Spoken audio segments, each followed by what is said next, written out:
رب العالمين وقد قال الله تعالى في القرآن العظيم والفرقان المجيد واستفزز من استطعت منهم بصوتك إلى آخر الآية. صدق الله العظيم.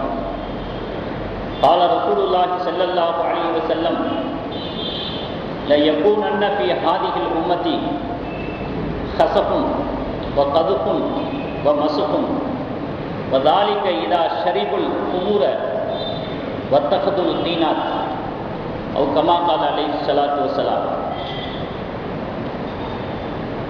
நிறையுடைய வாழ்வழித்து நெடுநிலத்தை காப்பதற்கு மறையளித்த இறைவனுக்கே மாபெரும் புகழனைத்தும் சத்திய தூதராம் நபிகள் நாயகம் ஸல்லல்லாஹு அலைஹி வஸல்லம் அவர்களின் மீதும் அவர்களின் வழிவார்ந்த சத்திய சஹாபா பெருமக்கள் மீதும் நம் அனைத்து நல்லடியார்களின் மீதும் ஏகவல்லோனின் சாந்தியும் சமாதானமும் என்றென்றும் நின்று நிலவட்டுமாகும். கண்ணியம் பொருந்திய இஸ்லாமிய பெரியோர்களே, சகோதரர்களே, சமீப காலங்களாக வீடுகளிலே கூட முன்பிருந்தது போல உள்ள ஒருவித அமைதி காணப்பட முடிவதில்லை. ஏதாவது ஒரு வகையிலே பிரச்சனைகளும் மன உளைச்சல்களும் இருந்து கொண்டிருக்கக்கூடிய சூழ்நிலையை வீடுகளிலேயே இப்பொழுது பார்க்க ஆரம்பிக்கப்பட்டுள்ளது. வருமானத்திலே பரக்கத்து இல்லை, தொழிலிலே முன்னேற்றம் இல்லை, கணவன் மனைவிக்கு மத்தியிலே மன விரிசல் அல்லது விவாகரத்து பிரச்சனைகள், இப்படியாக மலக்குமார்கள் அல்ல ரஹ்மத்துடைய மலக்குமார்கள் எல்லாம் விரண்டு ஓடக்கூடிய அளவிற்கு வீட்டினுடைய நிலைமைகள் இருந்து கொண்டிருக்கிறது. ஷைத்தான்கள் எல்லாம் அட்வான்ஸ் இல்லாம வாடகை இல்லாம குடியேறி வந்து விட்டார்கள் நாம் வசிக்கக்கூடிய இல்லங்களுக்கு. அந்த மாதிரியான ஒரு நிலைமைகளில தீனுடைய சூழ்நிலை இஸ்லாமிய குடும்பங்களிலே இருந்து கொண்டிருக்கிறது. ஆண்களாக இருந்தாலும் சரி, பெண்களாக இருந்தாலும் சரி, சிறியவர்களாக இருந்தாலும் சரி, பெரியவர்களாக இருந்தாலும் சரி, ஏழைகளாக இருந்தாலும் சரி, வசதியானவர்களாக இருந்தாலும் சரி, ஏதாவது ஒரு மன விரக்தியிலே இருந்து கொண்டிருக்கிறார். அந்த மன விரக்தியை போக்கிக் கொள்வதற்கு பல வழிகளை தேடிக்கொண்டிருக்கிறார்.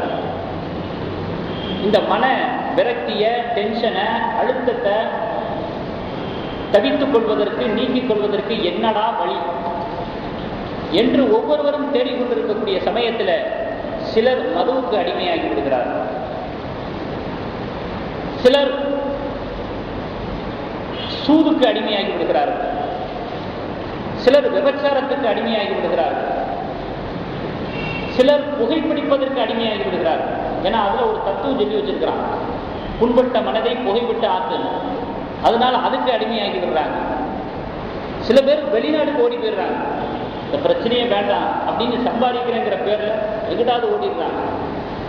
இப்படியான ஒரு அவல நிலைகளை நாம் பார்த்து கொண்டிருக்கக்கூடிய சமயத்தில் அதிகமாக அவர்கள் தேடுவது, இணைந்திருப்பது எது அப்படின்னு சொன்னா ரேடியோ, டிவி, இசை, சங்கீதம், ஆடல், பாடல், கூத்து, கும்மாளம், இவைகளில்தான் அதிகமாக இணைந்திருப்பதை நாம் பார்க்க முடிகிறது.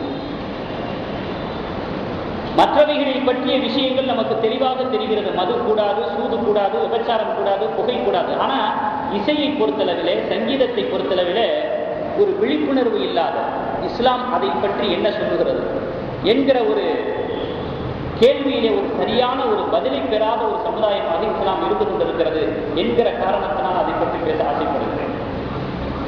முன்பு காலத்திலெல்லாம் மகரிப் ஆயிடுச்சுன்னு சொன்னா ஒவ்வொருத்தங்களுடைய வீடுகள்ல இருந்து குர்ஆனுடைய சத்தம் கேட்கும். எல்லாரும் குர்ஆன் ஓதக்கூடியவங்களா இருப்பாங்க. அழகான முறையில ராகங்களை தெருவில் நடந்து போகும் பொழுதே ஒவ்வொரு வீட்லையும் கேட்கலாம். யாசின் ஓதுறது, இன்னும் சிறப்பான சூறாக்கள்லாம் என்னென்ன இருக்குதோ அதெல்லாம் பிள்ளைங்களும் ஓதுவாங்க, பெற்றோர்களும் ஓதுவாங்க, உறவினர்களும் ஓதுவாங்க.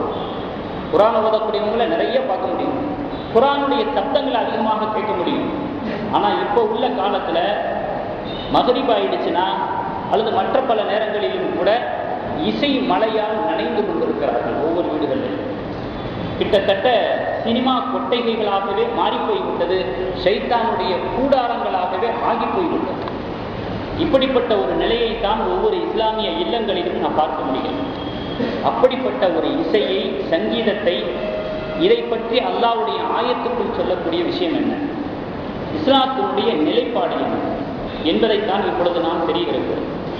அல்லாஹ் தஆலா 17வது அத்தியாயம் 64வது வசனத்தில் சொல்றான், வத்தஃபிஸ் மனிஸ்ததஅத அலைஹிம் வத்தஃபிஸ் மனிஸ்ததஅத மின்ஹும் பிஸௌதிக, யாரையெல்லாம் வழி சருகச் செய்ய சக்தி பெற்றிருக்கிறியோ அவர்களையெல்லாம் உன்னுடைய கூப்பாட்டை கொண்டு, ஈர்ப்பு ஓசையை கொண்டு நீ வழி சருகச் செய் என்று அல்லாஹ் தஆலா ஷைத்தானை பார்த்து சொல்றான்.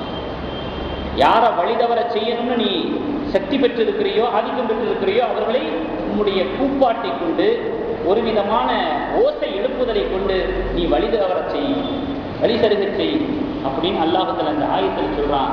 அந்த பிஸௌதிக அப்படிங்கிற அந்த கூப்பாடு என்கிற அந்த வார்த்தைக்கு இசை என்பதாகவே இந்த ஆயத்தினுடைய விரிவுரையாளர்கள் விளக்கம் தருகிறார்கள். அடுத்து ஒரு ஹதீஸை பாருங்க. அபி ஆமீர் ரலியல்லாஹு தஆலா அன்ஹு சமீஅத்து ரசூலுல்லாஹி ஸல்லல்லாஹு அலைஹி வஸல்லம், நபி ஸல்லல்லாஹு அலைஹி வஸல்லம் இடத்துல நான் கேட்டேன், எப்போது அவங்க சொன்னாங்க, ல யகூனன்ன மின் உம்மதி அக்வாமுன், என்னுடைய சமுதாயத்தில் ஒரு கூட்டம் உருவாகும். அது எப்படிப்பட்ட கூட்டம் அப்படின்னு சொன்னா, யஸ்தஹில்லூனல் ஹிஸ்ஸபல் ஹரீர, அவர்கள் பட்டாடை உடுத்துவதை ஹலாலாக்கிக் கொள்வார்கள். வல் ஹம்ர, மது குடிப்பதை ஹலாலாக்கிக் கொள்வார்கள். வல் மஆசிஃப், இசை கருவிகளை பயன்படுத்தி அதையும் ஹலால் என்று கருதுவார்கள், கூறுவார்கள் என்று நபி ஸல்லல்லாஹு அலைஹி வஸல்லம் அவர்கள் அவ்வளவு அட்வான்ஸா சொல்லி வச்சுட்டாங்க. புகாரி ஷரீஃப்ல பதிவு செய்யப்பட்ட ஹதீஸ். மதுவை ஹலாலா கருதுவாங்க. சில கிறுக்கர்கள் சொல்றாங்க பாருங்க, பீர் குடிக்கிறதுல தப்பு இல்லை, அது உடம்புக்கு தெம்புக்குனேன் அப்படி, அது யார் கிளப்பி விட்டதோ தெரியல, அதுல ஒன்றும் தவறு கிடையாது அப்படின்னு நபி ஸல்லல்லாஹு அலைஹி வஸல்லம் அதையும் சொல்லிட்டாங்க. மதுவை ஹலாலாக்க தேடுவார்கள், இசைகளை, இசை கருவிகளை ஹலாலாக்க தேடுவார்கள், அப்பதே சொல்லி வச்சுட்டாங்க. புகாரில பதிவு செய்யப்பட்ட தெளிவான ஹதீஸ். அடுத்து பாருங்க, திருமதி ஷரீஃப்ல பதிவு செய்யப்பட்ட ஹதீஸ். கால ரசூலுல்லாஹி ஸல்லல்லாஹு அலைஹி வஸல்லம், ஸல்லல்லாஹு அலைஹி வஸல்லம் சொல்றாங்க, ல யகூனன்ன ஃபீ ஹாதிஹில் உம்மதி, இறுதி காலகட்டங்களிலே என்னுடைய உம்மத்தில இப்படி ஒரு நிகழ்வு ஏற்படும். என்ன நிகழ்வு? கஸ்புன், புதையுண்டு போவது, பூகம்பம் ஏற்பட்டு புதையுண்டு போவது. வததுபுன், கல்மழை பொழிவது. மசகுன், உருமாற்றம் செய்யப்படுவது. திடீர்னு மனித முகம் மிருக முகமா மாறி போயிடும், உருமாற்றம் ஏற்படுவது. வதாலிக்க, இதெல்லாம் ஏன் ஏற்படுது தெரியுமா? இறுதி காலகட்டத்தில், அதுவும் ஏன் சமுதாயத்தில் ஏன் ஏற்படுது தெரியுமா? இதா ஷரீபுல் குமூர, அவர்கள் மது அருந்துகிற காரணத்தினால். வத்தஹதுல் கீனாத், பாடகிகளை வைத்து ஆடல் பாடல்களை கொண்டு இசை கருவிகளை பயன்படுத்துகின்ற காரணத்தினால் இந்த நிகழ்வுகள் என்னுடைய உம்மத்திலே இறுதி காலகட்டங்களிலே ஏற்படும் என்று பெருமானார் ஸல்லல்லாஹு அலைஹி வஸல்லம் சொல்லியிருக்கிறாங்க. திருமதி ஷரீஃபில் பதிவு செய்யப்பட்ட ஹதீஸ். நடைமுறை நிகழ்வு அப்படின்னு எடுத்துக்கிட்டோம்னா இது ஹதீஸ், ஆயத்து. ஒரு முஸ்லீம் தாய் பேட்டி கொடுக்குறாங்க. என்ன பேட்டி கொடுக்குறா?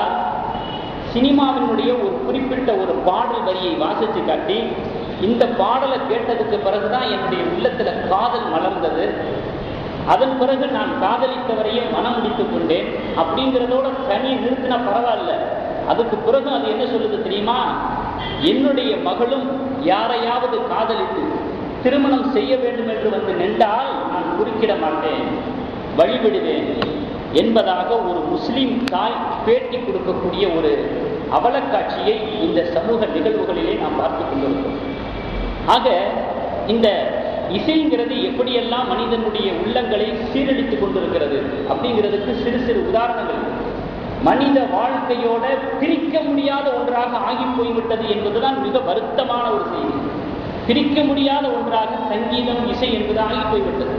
எப்படி வட்டி பிரிக்க முடியாத ஒன்றாக ஆகி போய்விட்டதோ, வரதட்சணை என்பது மனித சமூகத்தில் எப்படி பிரிக்க முடியாத ஒன்றாக, அதை மாற்றுவது குதிரை கொம்பு என்று சொல்லக்கூடிய அளவிலே இருந்து கொண்டிருக்கிறதோ, அதை விட மோசமாக இசை இருந்து கொண்டிருக்கிறது என்பதை நாம் கவனத்திலே கொள்ள கடமைப்பட்டிருக்கிறோம்.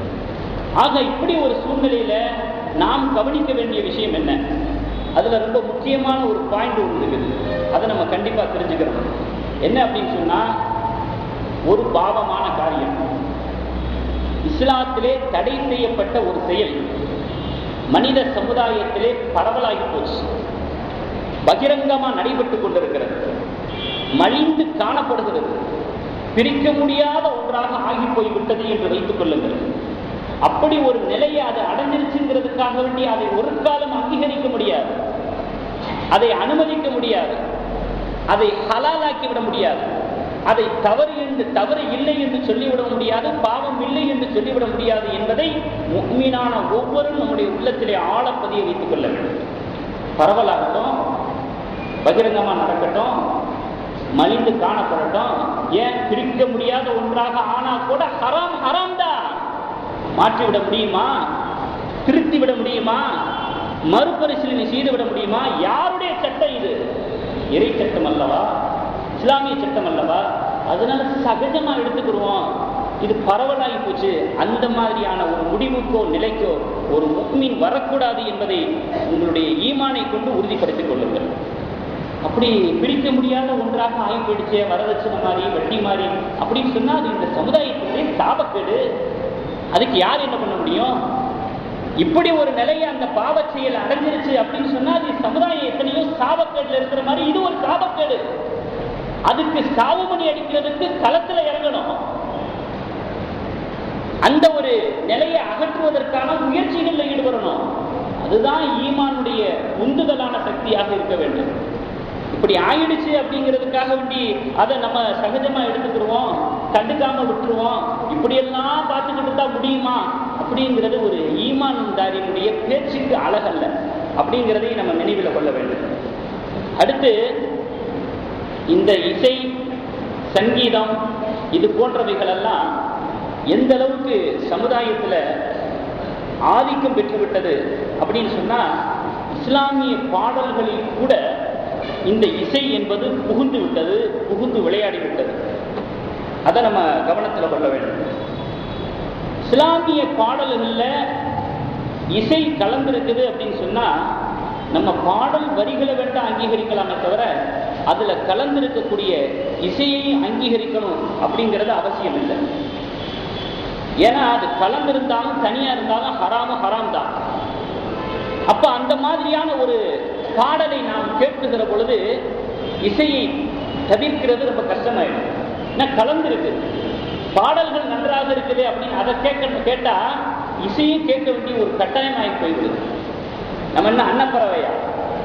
பாலையும் தண்ணியை கலந்து வைக்கும் பொழுது வெறும் பாலை மட்டும் உறிஞ்சிக்கிட்டு தண்ணியை விடுறதுக்கு, வெறும் அந்த பாடல்களை மட்டும் கேட்டுக்கிட்டு இசையை கேட்காம இருக்கிறதுக்கு. அப்ப எப்படிதான் கேட்டுத்தான் ஆகணும் அப்படிங்கிற மாதிரி ஒரு சூழ்நிலை வந்தாலும் கூட எது ஒன்று ஹராம் என்று தீர்ப்பளிக்கப்பட்டு விட்டதோ அது ஹராம் தான் அப்படிங்கிற ஒரு விஷயத்தையும் நாம் நல்ல வேலையில் நினைவு கொள்ள வேண்டும். ஒரு இஸ்லாமிய பாடல், மௌத்தையே நீ மறந்து வாழலாகுமா அப்படின்னு ஒரு பாடல் வரி. அதே நேரத்தில் இன்னொரு பாடல் இருக்குது, போனால் போகட்டு போடா இந்த பூமியில் நிலையாய் வாழ்ந்தவன் யாரடா அப்படின்னு ஒரு பாடல் இருக்குது. இந்த பாடல் ஒரு இஸ்லாமியர் பாடினார் என்பதற்காக, மௌத்தையே நீ மறந்து வாழலாகுமான பாடல் இருக்க ஒரு இஸ்லாமியர் பாடினாருங்கிறதுக்காக, அது ஒரு இஸ்லாமிய பாடல் என்பதற்காக அதுல இசை கலந்திருந்தாலும் பரவாயில்லை, ஏன்னா அது இஸ்லாமிய பாடல், பாடினவர் இஸ்லாமியர், அதனால அந்த இசையை நம்ம கண்டுக்க கூடாது, ஹலாலு என்பதாக விளங்குறதோ. அந்த பூமியின் நிலையாய் வாழ்ந்தவன் யாரடா அப்படின்னு ஒரு பாட்டு படிச்சான் பாருங்க. ரெண்டு பாட்டும் கருத்துல ஒன்னா இருக்குது.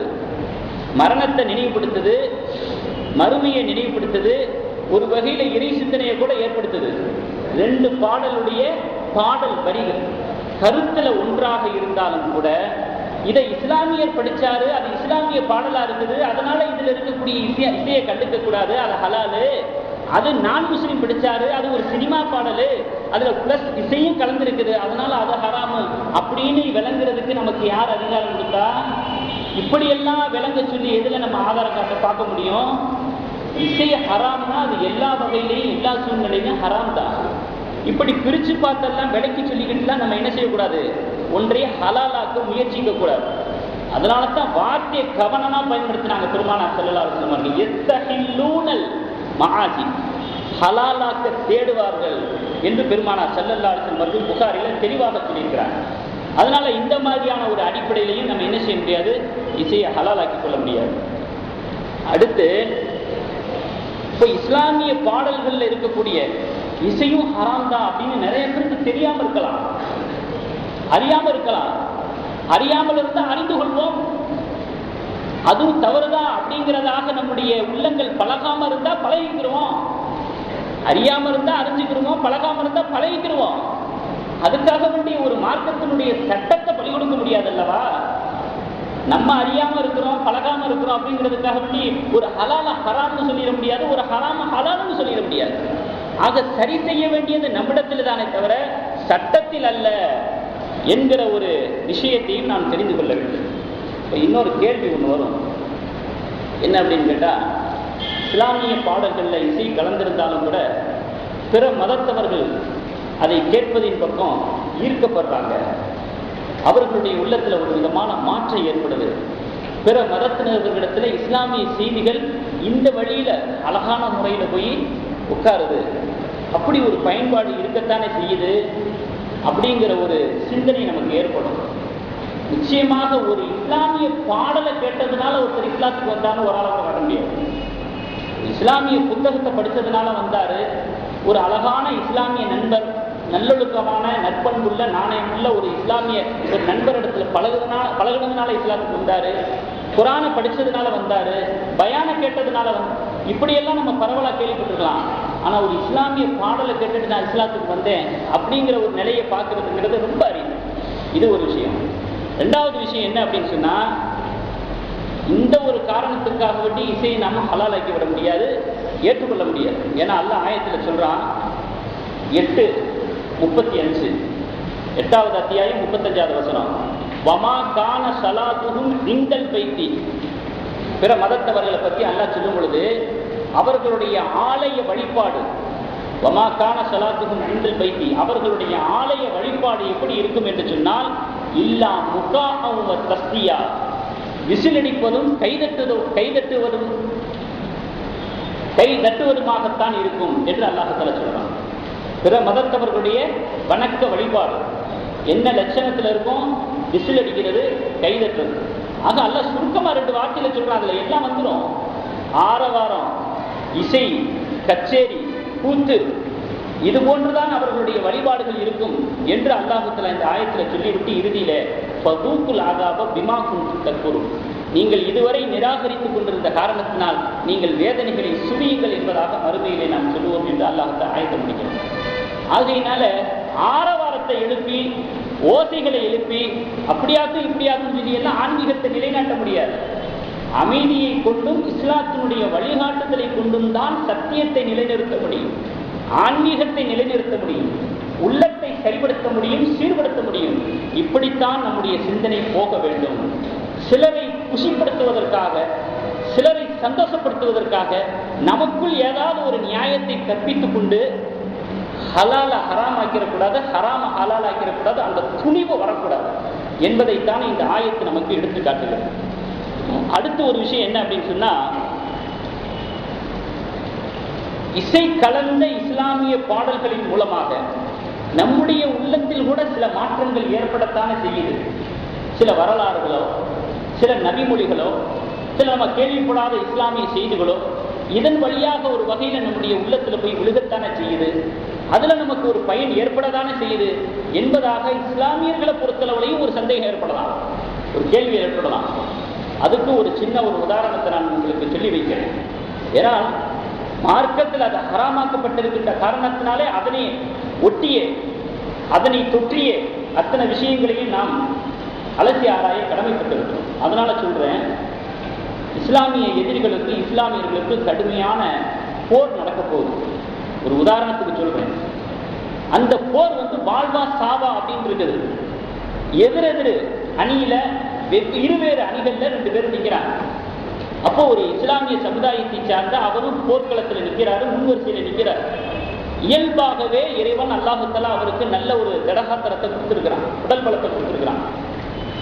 இவர் தெளிவா இருக்கும் பொழுது, நிதானமா இருக்கும் பொழுது ஒரே சமயத்தில் 2 பேரை சமாளிப்பார். அந்த அளவுக்கு உடல் பலம் இருக்குது. அந்த அளவுக்கு உடல் பலம் இருக்கு. அதே நேரத்தில் தண்ணியை போட்டாருன்னு வச்சுக்கங்களேன், மது அருந்துட்டாரு, ஒரே சமயத்தில் 5 பேரை சமாளிப்பார்.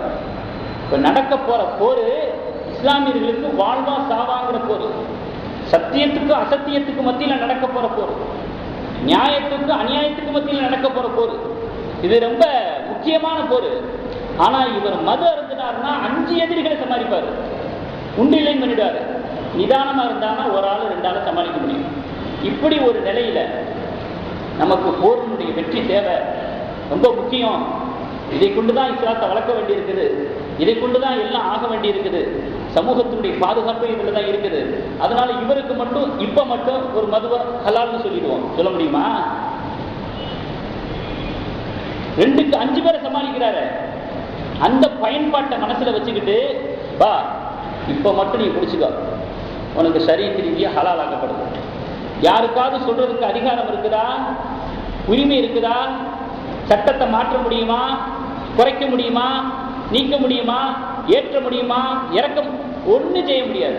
அது எப்படியோ அதே மாதிரிதான் 1000 பயன்பாடுகளை சொன்னாலும் ஹராம் என்று இறைவனுடைய தரப்பிலிருந்து, இறை ரசூலுடைய தரப்பிலிருந்து எழுதப்பட்டு விட்டால், தீர்ப்பளிக்கப்பட்டு விட்டால், அதை மாற்றும் சிந்தனையே நமக்கு ஏற்படக்கூடாது என்பதுதான் ஒரு ஈமானுடைய நிதர்சனமான சிந்தனையாக இருக்க வேண்டும் என்பதை நாம் கவனத்தில் கொள்ள வேண்டும்.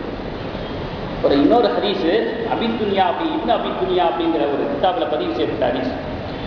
பிஸ்லாசன் சொன்னாங்க, இறுதி காலத்துல என்னுடைய உம்மத்துல உருமாற்றம் ஏற்படும் அப்படின்னு சொன்னாங்க. நான் ஆரம்பத்தில் சொன்ன மாதிரி ஒரு சஹாபி கேட்டாங்க, யார சொல்லலாம், நாங்க எப்படி உறுதிமொழி சொல்லுகிறோமோ அதே மாதிரி தானே அவங்களும் உறுதிமொழி சொல்லுவாங்க. நான் அல்லாவை ஏற்றுக்கிட்டேன், அல்லாவுடைய ரசூலை ஏற்றுக்கிட்டேன், வேதத்தை ஏற்றுக்கிட்டேன், மறுமையை ஏற்றுக்கிட்டேன், எங்களை மாதிரி தான் அவங்களும் உறுதிமொழி கூறுவார்கள். அப்படி இருக்கும் பொழுது ஏன் அவங்களுக்கு இந்த நிலை அப்படிங்கிற மாதிரி கேள்வி கேட்டாங்க ஒரு சஹாபி. பிஸ்லாசன் சொன்னாங்க, வெறும் உங்களை மாதிரி உறுதிமொழி பகர்றது மட்டும் இல்லை, தொழுகவும் செய்வாங்க, ஹஜ்ஜு செய்வாங்க, இதர பல கடமைகளையும் செய்வாங்க. அப்படியா, அப்பனா ஏன் உருமாற்றம் செய்யப்படுறாங்க அப்படின்னு ஒரு சஹாபி கேட்டாங்க. நபி ஸல்லல்லாஹு அலைஹி வஸல்லம் அவர்கள் சொன்னாங்க, எல்லாம் இருந்தும் கூட வாத்திய கருவிகளை பயன்படுத்துவார்கள், மேலதாளங்களை பாடகிகளை பயன்படுத்தி மது அருந்திவிட்டு கூத்து கும்மாளம் அடித்துவிட்டு தூங்க செல்வார்கள். மறுநாள் விழித்து பார்ப்பார்கள், அவர்களுடைய முகம் உருமாற்றப்பட்டிருக்கும். இது என்னுடைய உம்மத்தில் இறுதி காலகட்டங்களில் நடக்கும் என்று பெருமானார் ஸல்லல்லாஹு அலைஹி வஸல்லம் சொன்ன செய்தியை பதிவு செய்யப்பட்டிருக்கிறது. ஆக இப்போ நிக்காஹுடைய சமயங்கள்லாம் நம்ம அதிகமாக இதை பார்க்குறோம். நிக்காஹுடைய சமயங்களில் அனுமதிக்கப்பட்ட வரை இஸ்லாமிய பாடல்களை பாடலாம், பக்தி பாடல்களை பாடலாம், அல்லது குரல்களிலேயே மெல்லிசை குரல்களை கொண்டு நல்ல கருத்துள்ள பாடல்களை பாடலாம். ஆனால் 2 ஷரத்து. ஒன்று, இசை கருவிகள் பயன்படுத்தக்கூடாது. 2வது, அந்நிய பெண்ணினுடைய புரலோசை இருக்கக்கூடாது. இந்த 2 ஷரத்தும் இல்லாம பாடல்களை பாடுவதனால், அந்த பாடல்களை கொண்ட சபையை அமைப்பதனால் எந்த விதமான தவறும் இல்லை. சரி, சங்கீத கருவிகளை உலகத்துல முதல்ல அறிமுகம் செஞ்சது யார்? சங்கீத கருவிகளை முதல்ல உலகத்துல அறிமுகம் செஞ்சது யார்? பாவங்களுக்கெல்லாம் பவுண்டேஷன் போடுறது யாருங்க? யாரு? சைத்தான். அவன் தான் முதல்ல உலகத்துல இசை கருவிகளை, சங்கீத கருவிகளை அறிமுகம் செஞ்சவன். அல்ஹாஜ் மர்ஹூம் அப்துல் ரஹீம் அவர்கள் ஏராளமான நூல்களை எழுதியிருக்கிறாங்க. நபிகள் நாயகம், இஸ்லாமிய கலைக்களஞ்சியம், நபிமார்களின் வரலாறு, இது போன்ற நிறைய நூல்கள் எழுதியிருக்கிறாங்க. அவர்கள் எழுதின அந்த நூல்ல ஒரு தகவல் இடம்பெற்றிருக்கிறது. தாவூத் அலைஹிஸ்ஸலாத்து வஸ்ஸலாம் அவர்கள் 3000 வருஷங்களுக்கு முன்பாக வாழ்ந்தவங்க,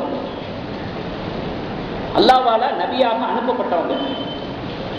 4 பிரதான வேதங்கள்ல ஒரு வேதமான ஜபூர் வேதம் அவங்களுக்கு கொடுக்கப்பட்டுச்சு.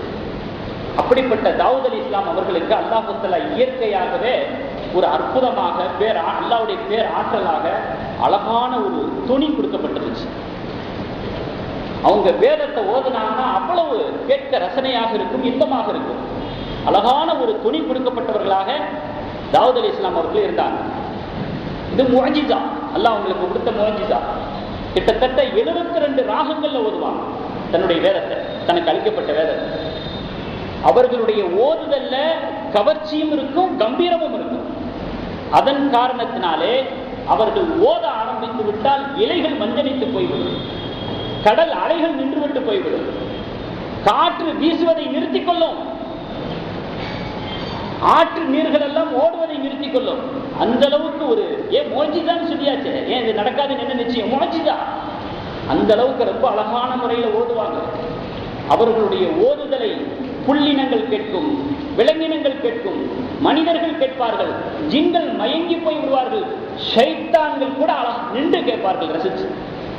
அப்படிப்பட்ட ஒரு அழகான துணியை தாவூத் அலைஹிஸ்ஸலாம் அவர்களுக்கு அல்லாஹ் தஆலா கொடுத்திருந்தான். உருவ வழிபாடு செய்யக்கூடிய உருவ தொழும்பர்கள் கூட உயிர் நீத்து விடுவார்கள். அவர்களுடைய ஓதுதலை கேட்டால் உயிர் நீத்து செத்து போயிடுவாங்க. அந்த ரசனை தாங்க முடியாம மயங்கி, அவர்கள் மதிமயங்கி அப்படியே இறந்து போய் விடுவார்கள் என்பதாக வரலாற்றிலே பார்க்க முடிகிறது. அந்த அளவுக்கு அழகான துணி கொடுக்கப்பட்ட தாவூத் அலைஹிஸ்ஸலாம் அவர்கள் ஓதுதலை பார்த்துட்டு ஷைத்தானுக்கு பொறாமை வந்துருச்சு.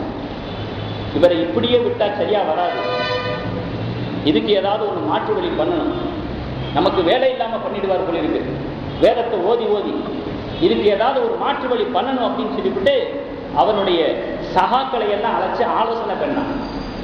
எல்லாரும் உங்க முடிவுக்கே விட்டுறோம் அப்படின்னு ஏகோபத்தி சொல்லிட்டாங்க. அப்புறம் அவனே முடிவு பண்ணான். என்ன முடிவு பண்ணா, தாவூத் அலைஹிஸ்ஸலாம் அவர்களுடைய குரல் ராகத்திற்கு ஈடாக இணையாக இயற்கை பொருள்களை கொண்டு இசை கருவிகளை தயாரித்தார், உண்டு பண்ணாங்க. அது அந்த நேரத்தில் இருக்கக்கூடிய இயற்கையான பொருள்கள், மர இலைகள், மரக்கிளைகள், இதுகளை கொண்டு ஒரு விதமான கருவிகளை தயார் பண்ணி எங்கெல்லாம் தாவூத் அலைஹிஸ்ஸலாம் அவர்கள் வேதத்தை ஓதுறாங்களோ அங்கெல்லாம் அதுக்கு பக்கத்தில் உட்கார்ந்து கச்சேரி வச்சாங்க. இசை கருவிகளை கொண்டு ஒரு விதமான ராகத்தை எழுப்பினான். இயல்பிலேயே பாவ சிந்தனை கொண்டவர்கள் அதன் பால் சாய்ந்தார்கள். ஈமானிலே உறுதியாக இருந்தவர்கள் சாயவில்லை. தாவூத் அலைஹிஸ்ஸலாம் அவர்களுடைய வேதத்தை தான் கேட்டாங்க. இப்படியாக இசை கருவிகள் தோன்றிய வரலாறு என்று எடுத்துக்கிற பொழுது அது ஷைத்தானால் அறிமுகப்படுத்தப்பட்டதாக இருக்கிறது. இன்னும் ஏராளமான ஆதாரங்கள் இருக்கிறது. கான இப்னு மஸ்ஊத் ரலியல்லாஹு தஆலா அன்ஹு யக்ஸிமு பில்லாஹ், அல்லாஹ்வின் மீது சத்தியமிட்டு இப்னு மஸ்ஊத் ரலியல்லாஹு தஆலா அவர்கள் ஒரு ஆயத்தை ஓதி காட்டி சொல்கிறார்கள். என்ன ஆயத்து? வ மினன் நாஸி மன் யஷ்தரி லஹுவல் ஹதீஸி லியுதில்ல அன் சபீலில்லாஹ், அல்லாஹ்வுடைய பாதையை விட்டு மக்களை வழிகெடுக்க வேண்டும் என்பதற்காக வேண்டி மனிதர்களில் சிலர் வீணான விஷயங்களை விலக்கி வாங்குகிறார்கள் என்று அல்லாஹ் தஆலா சொல்லக்கூடிய இந்த ஆயத்தை ஓதி காட்டிட்டு, இந்த வீணான விஷயங்களை கொண்டு நோக்கம் அல்லாஹ்வின் மீது சத்தியமாக இசைக்கருவிகள் தான் அப்படின்னு இப்னு மஸ்ஊத் ரலியல்லாஹு தஆலா சொல்றாங்க. ஆயத்து நம்பர் 31 அத்தியாயம் 6வது வசனம். வீணான விஷயங்களை விலக்கி வாங்கக்கூடியவர்களும் மனிதர்களில் இருக்கிறார்கள் அல்லாஹ் சொல்லியிருக்கிறார். வீணான விஷயம் தானது, சனியனை தூக்கி பனியல்ல போட்ட மாதிரி அழகாக சத்தியமிட்டு சொல்றாங்க இப்னு மஸ்ஊத் ரலியல்லாஹு தஆலா அவர்கள் மட்டுமல்ல, இந்த வார்த்தையை கொண்டு நோக்கம் இசை கருவிகள் தான் என்பதாக இப்னு அப்பாஸ் ரலியல்லாஹு அன்ஹு, ஜாபிர் ரலியல்லாஹு அன்ஹு, இக்ரிமா ரலியல்லாஹு அன்ஹு, சயீத் இப்னு ஜுபைர் ரலியல்லாஹு அன்ஹு, முஜாஹித் ரலியல்லாஹு அன்ஹு, அம்ர் இப்னு ஷுஐப் ரலியல்லாஹு, 7-8 சஹாபாக்கள் இந்த ஆயத்துக்கு இதுதான் விளக்கம் என்பதாக சொல்கிறார்கள். இந்த 7-8 சஹாபாக்கள் ஆயத்தில் இருக்கக்கூடிய ஒரு வார்த்தைக்கு விளக்கம் சொல்றாங்களே, இவங்க சொல்றத விளக்கத்தை நம்ம எடுத்துக்கிறதா, அல்லது இப்ப இருக்கக்கூடிய தற்கால இலக்கியவாதிகள், கவிஞர்கள் இசை ஹராம்னா இல்ல, யார் சொன்னா ஹராம்னு? அதெல்லாம் ஹலால் தான். சில நாட்களுக்கு முன்பாக இலக்கிய மாநாடுகளிலே ஒரு சில கவிஞர்கள் பேசிக் கொண்டிருக்கிறார்கள். நான் கடந்த சில ஜுமாக்களில் கூட சுட்டி காட்டினேன், இப்பொழுது விவரமாக சொல்லுகிறேன், அப்பொழுது கோடிட்டு காட்டினேன். ஒரு சில கவிஞர்கள் அதெல்லாம் ஹலால் தான். இந்த கவிஞர்கள் சொல்றது, இப்ப இருக்கக்கூடிய கவிஞர்கள் சொல்றதை கேட்கிறதா, இல்ல சஹாபாக்கள் சொன்ன விளக்கத்தை கேட்கிறதா? ஆயத்துக்கு விளக்கம் சொல்றதுக்கான அதிகாரம் யாருக்கு அதிகமாக இருக்கிறது? அவர் கவித்திறமையில பெரியாராக இருக்கலாம், மார்க்க சட்டத்தையும் சொல்லக்கூடிய அதிகாரம் அவருக்கு கிடைச்சிருமா? எடுத்துக்கொள்ள முடியுமா? ஆக ஒவ்வொரு ஆயத்தும் ஹதீஸும் முன்னால் எடுத்து வைக்கப்பட்டு விட்டது. அதனுடைய மொழிபெயர்ப்புகள், அர்த்தங்கள், நோக்கங்கள் முன்னால் எடுத்து வைக்கப்பட்டு விட்டது. ஆகையினால் தற்கால சில நபர்களுடைய சுய சிந்தனை, அதுக்கு என்ன சொல்றாரு, முகலாயர்களுடைய ஆட்சி காலத்துல இசை ஒரு பாடமாகவே மன்னர்கள் வச்சிருந்தாங்க. ஆமா, நாளைக்கு மறுமை நாளையில முகலாயர்களை பின்பற்றினீர்களா என்பதாக அல்லாஹ் கேட்பான். முகலாயர்களுடைய ஆட்சி காலத்துல இசை ஒரு பாடமாக வைக்கப்பட்டிருச்சா? ஆதாரத்தை வரலாறாகத்தான் பார்க்க வேண்டும். அது மார்க்க சட்டமாக ஆகிவிட முடியுமா?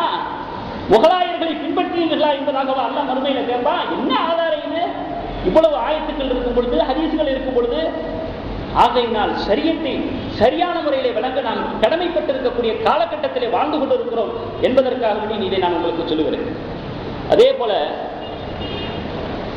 இசைய கேட்கறது ஹராம் அப்படின்னு சொன்னா அதை ஹலாலாக்க தெரிறது அதை விட பெரிய ஹராம் என்பதையும் நீங்கள் நினைவில் கொள்ள வேண்டும். ஒருவருடைய இதயத்திலே இசையினுடைய மோகமும் குர்ஆனுடைய ராகமும் ஒன்று சேராது. இது இருந்தா அதை விரட்டிடும், அது இருந்தா இதை விரட்டிடும். அதனாலையும் நாம் கவனமாக இந்த விஷயத்தில் கவனிக்க கடமைப்பட்டிருக்கிறோம்.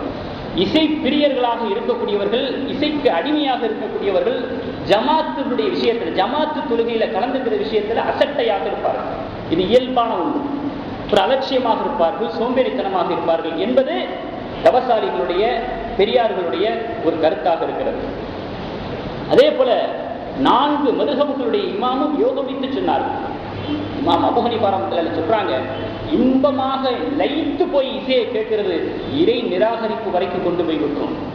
ஷாஃபி ரஹ்மத்துல்லாஹி சொல்றாங்க, யாரு இசைக்கு அடிமையாகி போய் விடுகிறாரோ அவர் தான் ஒரு அறிவற்றவர் என்பதை ஒப்புக்கொண்டார் என்பதாக ஷாஃபி ரஹ்மத்துல்லாஹி சொல்றாங்க. ஏன் பெர்னாட்ஷா சொல்லலையா கிரிக்கெட்டை பத்தி?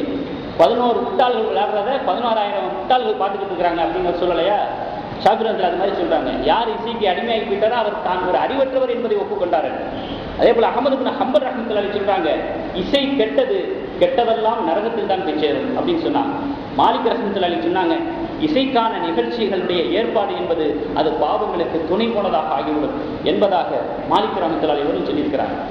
ஆகையினால இன்னைக்கு நம்ம அனுபவபூர்வமாகவே அல்லது நம்முடைய நடப்பு கால நிகழ்வுகளை மனதில் கொண்டே ஒரு விஷயத்தை தெளிவாக தெரிஞ்சுக்கலாம். இசையை கேட்கும் பொழுதே ஆட்டோமேட்டிக்கா தன்னால உள்ளத்துல விபச்சாரத்தினுடைய சிந்தனை வந்துடுது. வருதா இல்லையா? இப்ப இருக்கக்கூடிய இசை கருவிகள் நான் எழுப்பக்கூடிய ஓசையில இசையை கேட்கும் பொழுது ஒரு விதமான ஒரு உள்ளத்துல ஒரு விபச்சார சிந்தனை, ஒரு விதமான ஆட்டம் பாட்டமான சிந்தனை, ஒரு தவறு செய்யக்கூடிய ஒரு தூண்டக்கூடிய ஒரு எண்ணம். இவ்வளவு தூரம் நம்ம பேசி விளங்க வைக்க வேண்டிய அவசியம் இல்லை. இது நடைமுறையிலேயே நம்ம பார்த்து கொண்டிருக்கக்கூடிய ஒரு விஷயமாக இருக்கிறது. அதே நேரத்தில் தெரிந்தோ தெரியாமலோ, அறிந்தோ அறியாமலோ நமக்குள் இதுவரை ஏதாவது சில விஷயங்கள் ஏற்பட்டு விட்டால் நம்ம அல்லாஹ்விடத்தில் மன்னிப்பு கேட்கலாம். அல்லாஹ் மன்னிக்க தயாராக இருக்கிறான். ஆயத்தில் அல்லாஹ் சொல்றான், ரப்பனா லா துஆகிதுனா இன் நஸீனா வ அக்தானா. நீங்கள் மறந்து செய்துவிட்ட பாவத்தை பற்றியோ, தவறுதலாக செய்துவிட்ட பாவத்தை பற்றியோ, நீங்கள் அதாவது தவறுதலாக செய்துவிட்ட பாவத்தையோ அல்லது மறந்துவிட்டு செய்துவிட்ட பாவத்தையோ நீ எங்களை பிடித்து விடாதே என்று அல்லாஹ்விடத்தில் நீங்கள் பிரார்த்தனை செய்யுங்கள் என்பதாக அல்லாஹ் சொல்லி காட்டுறான். அல்லாஹ்விடத்தில் நம்ம துஆ செய்யணுமா? அங்கே எத்தனையோ மறந்து செஞ்சிருப்போம், தவறுதலாக செஞ்சிருப்போம், தெரியாமல் செஞ்சிருப்போம், மன்னிச்சிரு அப்படின்னு இப்படி கேட்க சொல்லி அல்லாஹ் சொல்றான். அதனால இப்படி ஒரு வழி இருக்கிறது நம்முடைய பாவங்கள் மன்னிக்கப்படுவதற்கு. அதனால விரக்தி அடைய வேண்டிய தேவையில்லை. அதே போல இன்னொரு ஆயத்தில் அல்லாஹ் சொல்லுகிறான், லைஸ அலைக்கும் ஜுனாஹுன் ஃபீமா அக்தஅதும் பிஹி. நீங்கள் தவறுதலாக செய்துவிட்ட பாவத்திற்கு நீங்கள் பிடிக்கப்பட மாட்டீர்கள். வலா கிம்மா தஅம்மதத் குலூபுக்கும். எதை உங்களுடைய உள்ளங்கள் அறிந்தே செய்ததோ, வேண்டுமென்றே செய்ததோ, அந்த பாவங்களை கொண்டுதான் நீங்கள் பிடிக்கப்படுவீர்கள் என்று அல்லாஹ் தஆலா தெளிவாக சொல்கிறான். ஆகையினால் அறியாமல் இருந்த வரைக்கும், தெரியாமல் இருந்த வரைக்கும், தப்பி தவறி வந்த வரைக்கும் பிரச்சனையில் அல்லாஹ் மன்னிக்க தயாராக இருக்கிறான், மன்னிப்பாளனாக இருக்கிறான். ஆனால் ஒரு சட்டத்தை நன்கு தெரிந்த பிறகு, அறிந்ததற்கு பிறகு நாம் அசட்டையாக இருந்து விடக்கூடாது, துணிந்து செயல்பட முனைந்து விடக்கூடாது என்பதுதான் இந்த ஹதீஸ்கள் ஆயத்துக்கள் சொல்லக்கூடிய ஒரு போதனையாக, பாடமாக இருக்கிறது. அல்லாஹ் தஆலா அதன்படி வாழக்கூடிய பாக்கியத்தை அல்லாஹ் நம் அனைவருக்கும் தந்தருள்வானாக. அடுத்த கண்ணியமிக்கவர்களே,